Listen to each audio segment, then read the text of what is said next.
দেখতে দেখতে 7 কেজির বেশি ওজন কমিয়ে ফেললাম। এবার এটা মেনটেন করাটাই আসল চ্যালেঞ্জ। হাই, আজ আমার 90 days healthy and sustainable weight loss চ্যালেঞ্জের ডে 55। সকালে ওয়েট মেশিনে উঠে দেখি 86.15 কেজি, প্রিভিয়াস উইকের থেকে 300 গ্রাম কমেছে, আর টোটাল এখনো পর্যন্ত 7.15 কেজি কমেছে।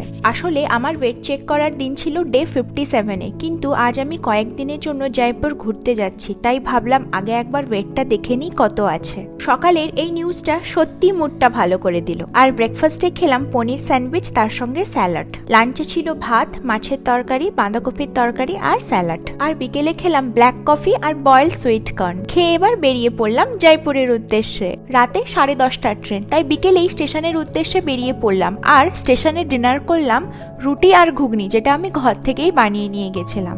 আর এবার শুরু আমার আর এক নতুন চ্যালেঞ্জ। কয়েকদিন ঘুরবো, বাইরের খাবার খাবো, এনজয় করব, কিন্তু আমার ফিটনেস জার্নিটাকে মেনটেন করতে পারবো। দেখা যাক কি হয়। তো আজকের স্টেপ কাউন্ট ডান। দেখা হচ্ছে নেক্সট দিনে। So like, share and subscribe for more video. By.